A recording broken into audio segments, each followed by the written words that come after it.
Hello friends, good morning. Today the last phase of this marathon unit. Up till now we have calculated the capacity of a parallel plate capacitor and a spherical capacitor. One more is there, though it is not in the syllabi. Remember this is not the syllabi of the CBSE. The capacity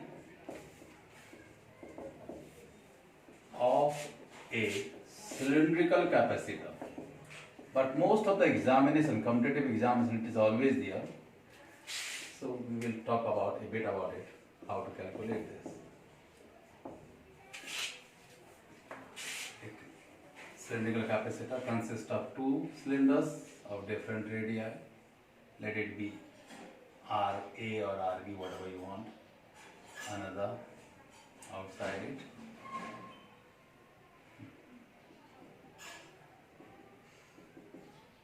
With the radius RB. Same way the charge is given to positive to it. Negative will come out to this one. And this, let it be earth. So far as capacity is concerned, you know it very well. C is equal to Q by V. Our main aim is to calculate V. Right? How to calculate V? We will use that integration method. If you do remember, V is nothing but minus E dl, right? The curl of electric field, you could say. Here it is integral of E dr ranging from RB to RA, right? And so far as electric field is concerned, if you do remember, electric field due to a cylindrical body, the line charge rod, if you do remember this one,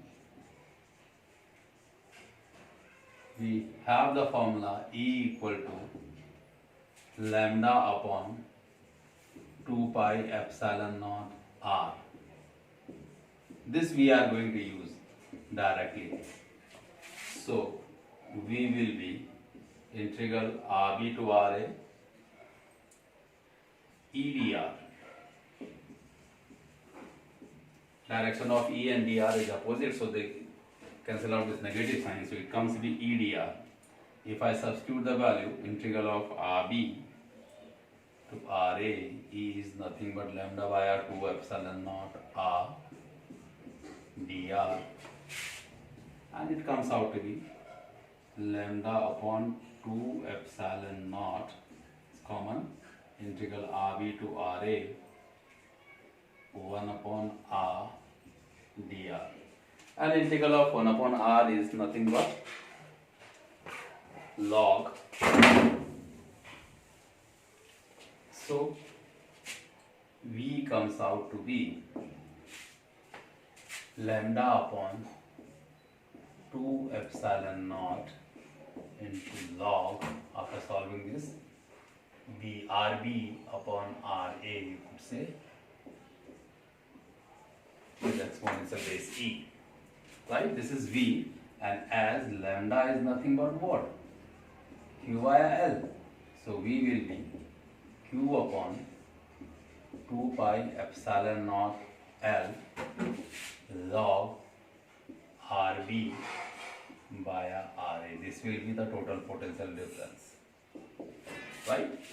And by directly using that formula, that C is Q via V, C is Q via V. If we substitute the value, what you will get? It will be 2 pi epsilon naught L upon log RB via RA. Is it?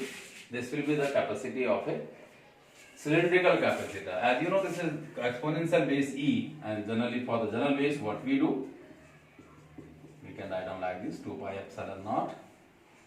It is multiplied by 2.30326 or 3.03 log RB via RA with base 10. This is the formula. for a cylindrical capacitor. And while doing the numericals, do make some adjustment. What all we can do? We can make it 1 upon 4 pi epsilon. But the actual formula will be this one, right? What I want to say, if I just do make some improvement in this one, some improvisation, I can make it 4 pi epsilon naught L by a 2 log RB by a RA, right? And by this we can substitute the value of this one and we can calculate it. This is about the cylindrical capacitor. This is not in the syllabi, but most of the exam it is there, that's why we are giving it to you. After this, the energy is stored inside a parallel plate capacitor. One of the most important articles so far as CBSE exam is concerned or SSC is concerned. This question is always, almost always there, every year, in different format. Energy stored inside a parallel plate capacitor. How to calculate it? Right? This is a parallel plate capacitor.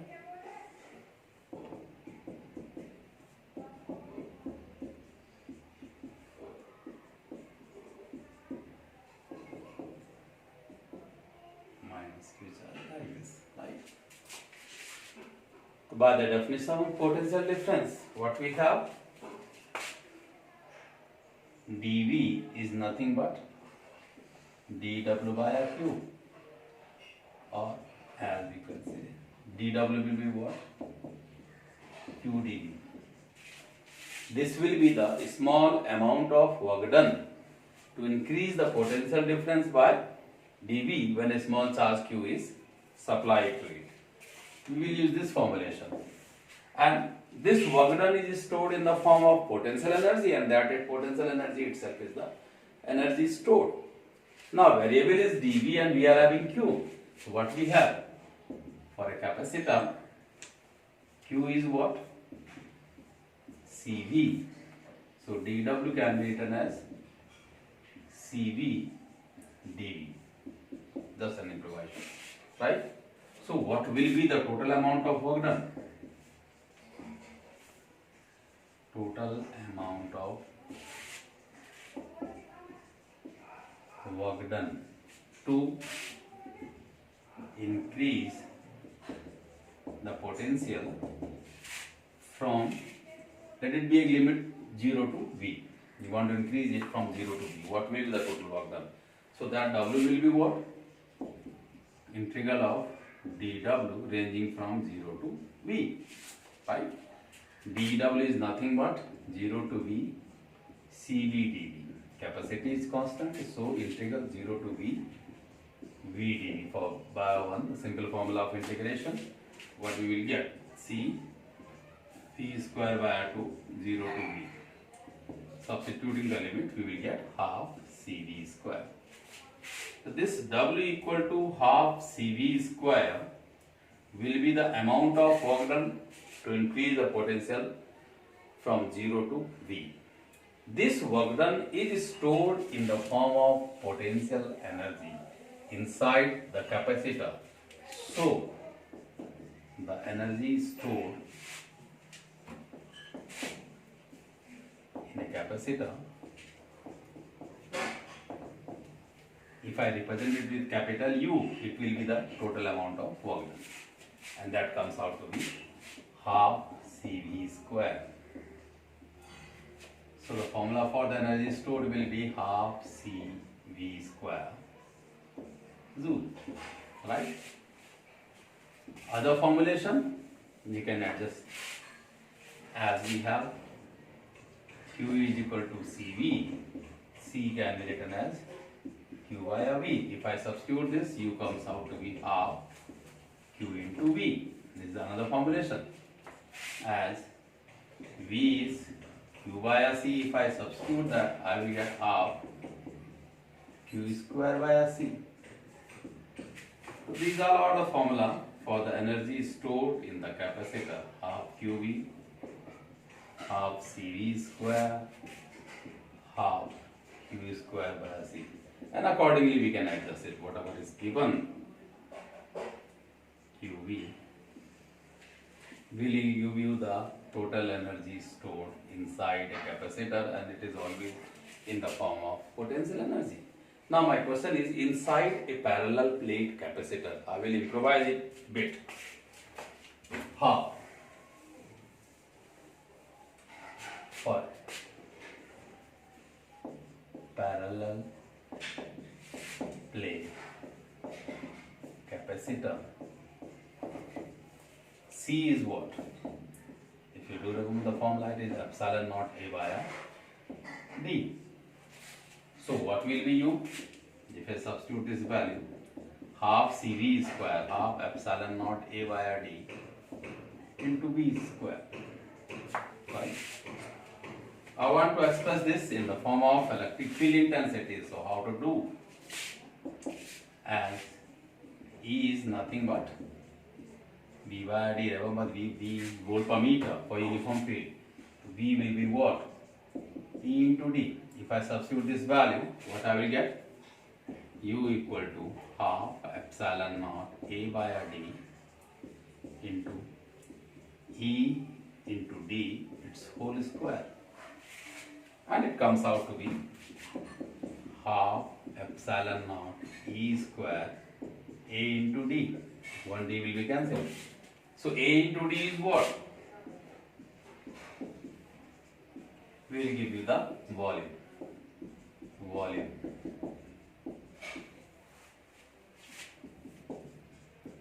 Volume of the capacitor. So you will become half epsilon naught E square into volume. Or write that down. U per unit volume will be what?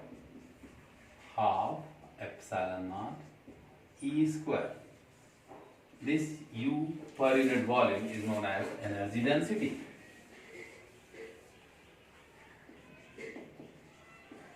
Energy stored per unit volume is the energy density, and it comes out to be half epsilon naught E square. This is one of the part of that question. Sometimes they do ask in terms of surface charge density what to do. In a parallel plate capacitor, as E is what? Sigma by epsilon naught. If I substitute this value, what will be the energy density?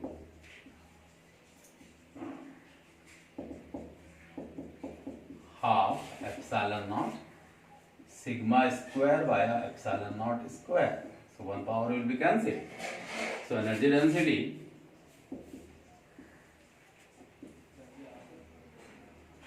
that is energy stored per unit volume.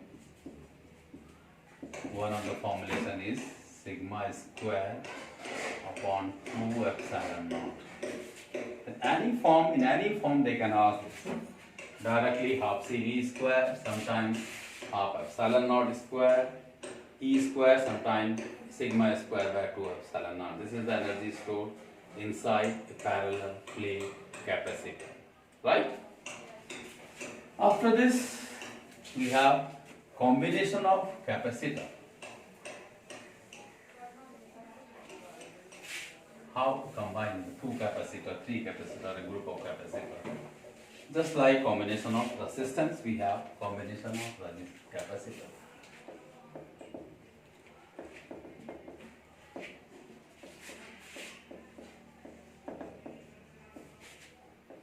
Generally, we have 2 combinations. First, in series. Second one is in parallel.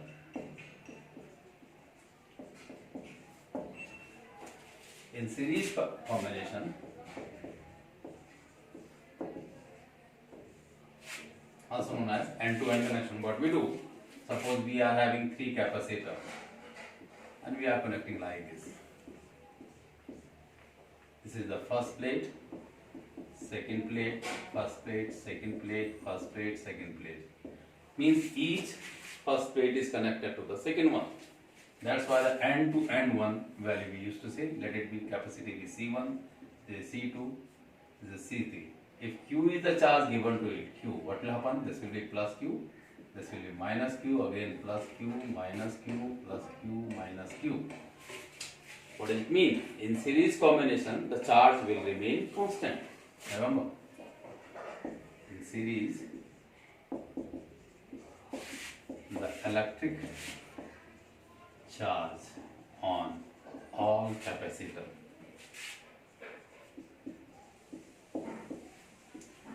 remain same or constant. Means in series combination Q is constant. Alright? Capacity is C1, C2 and C3. So what we have as Q is equal to CV, V is equal to Q by C. Right? Q by C means what? Though charge is same but capacitance is different. So each capacitor will have its own potential difference. V1, V2, V3. Why? By using this formulation, it will be Q by C1 for the first one, Q by C2 for the second one, and Q by C3 will be the potential difference for the third one, right? As potential is a scalar quantity, so what will be the total potential difference across all? So V will be what? V1 plus V2 plus V3. V is we are having Q by C, Q by C1, Q by C2, Q by C3. If you take Q common, what is that? 1 by C is equal to 1 by C1 plus 1 by C2 plus 1 by C3. This will be the total capacitance. C will be the total capacitance. Capacitance or sometimes capacity, whatever you want to try. Capacitance of the combination. Means in series it will be the reciprocal value. Means total capacity will always decrease in series combination. Same way in parallel.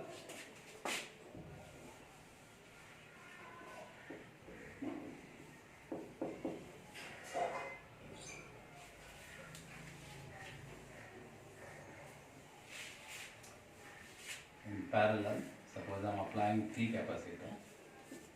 It is not necessary, you can apply 5, 7, 8, 10, 100, whatever you want, but to make it a bit easy, we are using only 3 capacitor system. I am using like this, 3 capacitor, different capacity, let it be C1, this is to be C2 and C3. Right?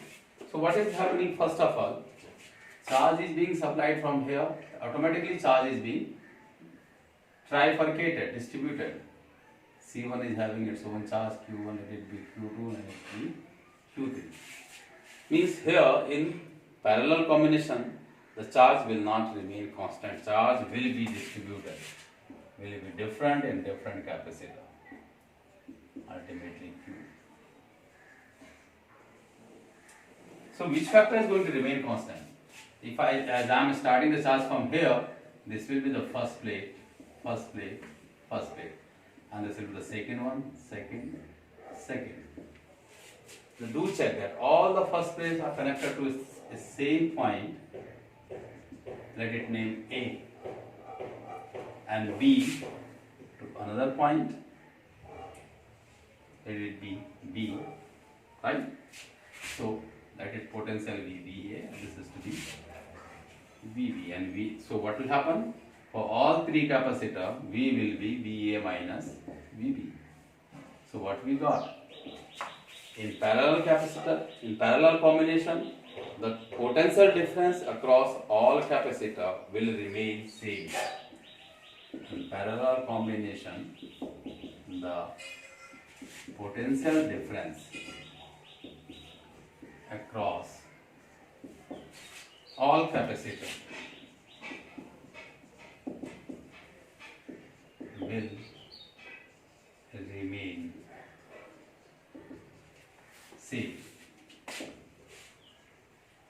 In series it was charge, in parallel it is potential difference. Means what?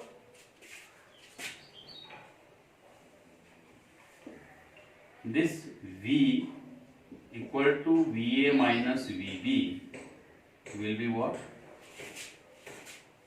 V will be what? Q by RC.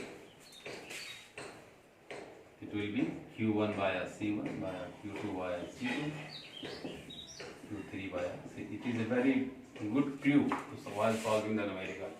Q1 by RC1, Q2 by RC2 or Q3 by RC3 will always be V, right? Now, as Q is what? Total charge can be written as Q1 plus Q2 plus Q3. So Q is CV. C1 V1 is V. C2 V2 is V. C3 V is V. So what is left? C is equal to C1 plus C2 plus C3.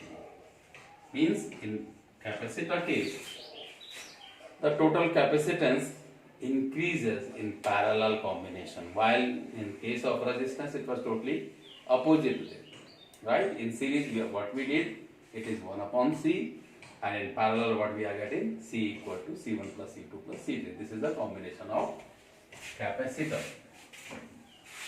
right? So many articles are there, so many questions are there. As I did mention that it is a marathon unit itself. This is the last very interesting article in electrostatic, how to find out the electric field intensity at a point on the axis of a circular charge ring without using Gaussian theorem, right? The key factor of this article is this. So what we are doing, we have considered a circular charge ring of radius r and q is the charge given to it.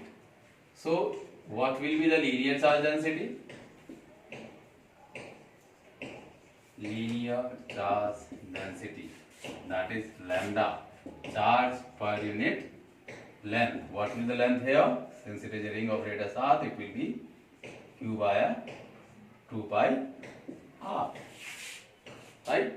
P be a point on the axis of this ring at a distance x from its center, and we want to calculate the electric field intensity at P, EP. How to calculate it? So what we do, we simply consider a small segment of length dl, let it name mn, of this charge ring, right? So what will be the small charge on mn segment? What will it be? If I say dq, it will be lambda dl, right? So electric field intensity due to a point charge at a point P will be what?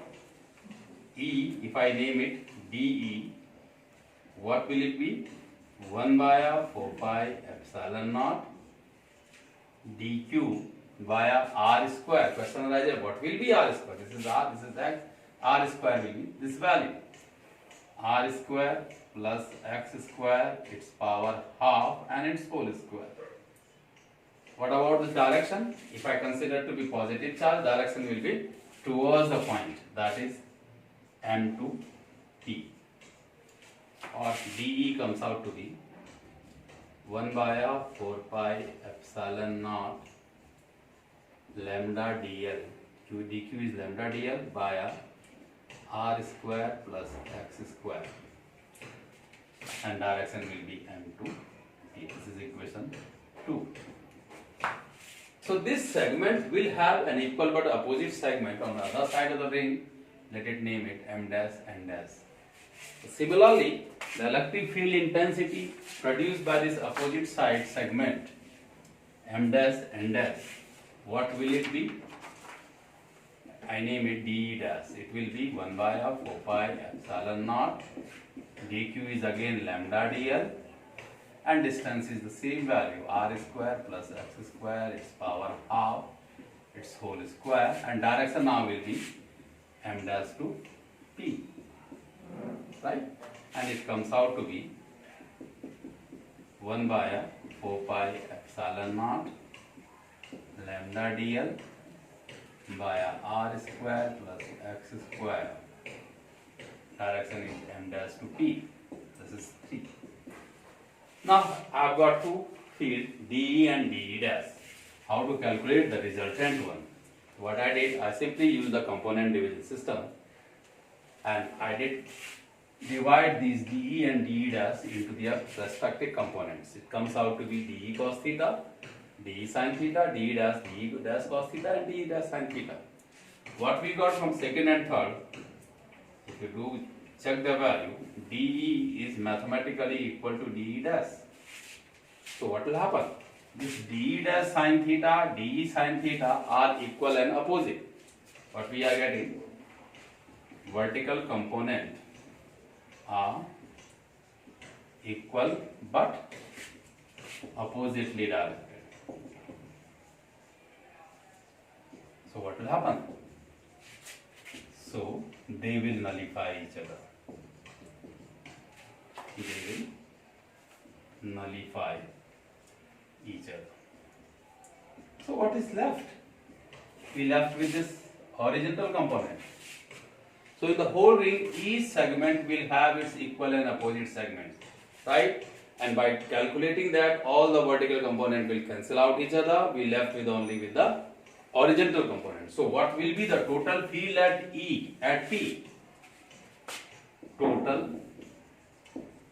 field intensity at P, anyway P, will be closed integral of DE cos theta. You have to be very careful about this, because generally what we do, DE cos theta, DE dash cos theta, we do it 2DE cos theta. No, all segments will have their own equal and opposite segments, and their vertical component will nullify each other, and we left with only with the horizontal component. So E will be the closed integral of DE cos theta, right? If I substitute the value dV I have got from this triangle, from figure, what we have cos theta, it is base by a hypotenuse. What we have got? X by a r square plus x square its power r. This will be cosine. So E will be closed integral of, why closed integral? Because we are having a ring.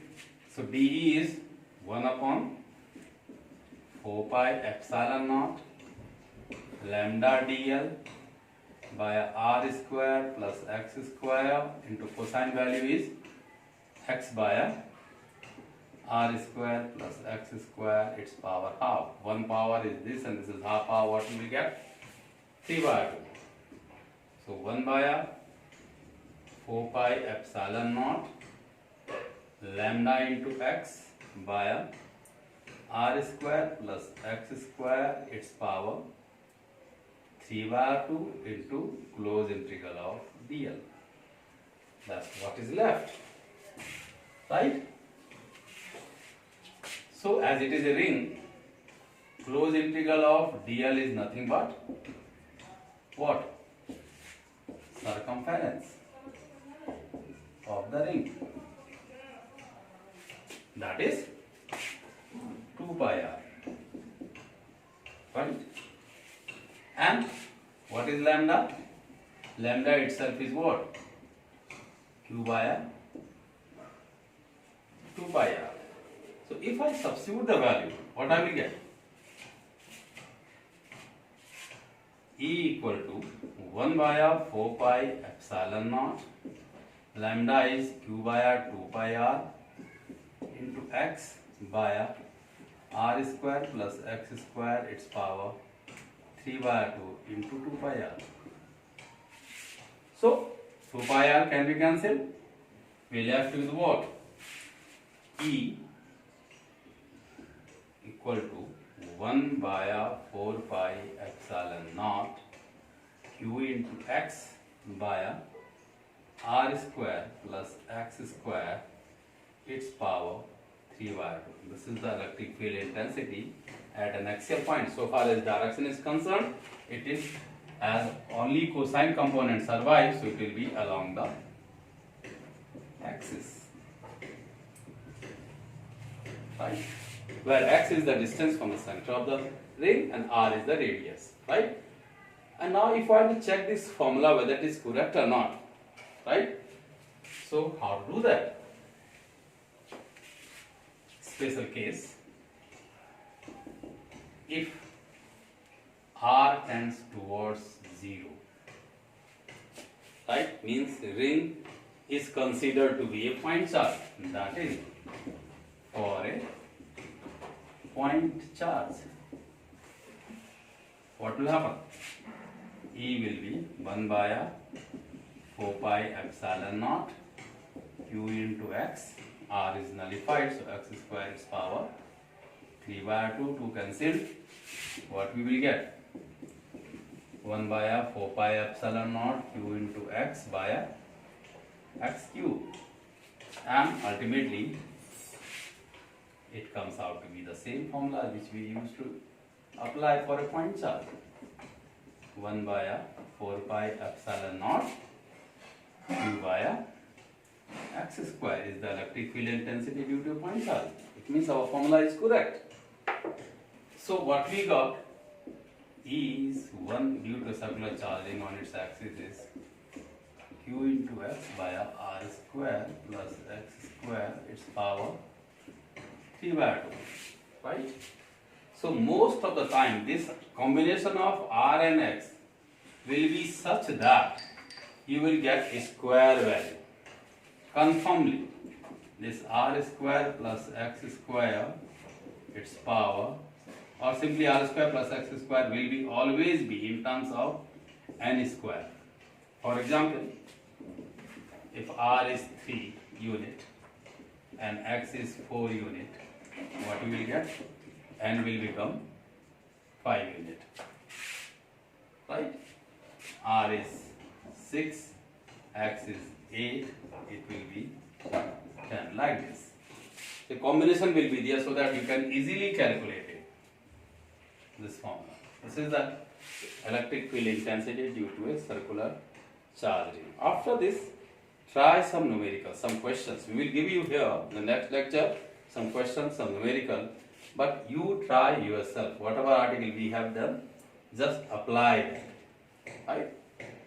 Thank you and have a nice day, and do keep on subscribing and press the bell icon so that you could get the next information easily. Thank you.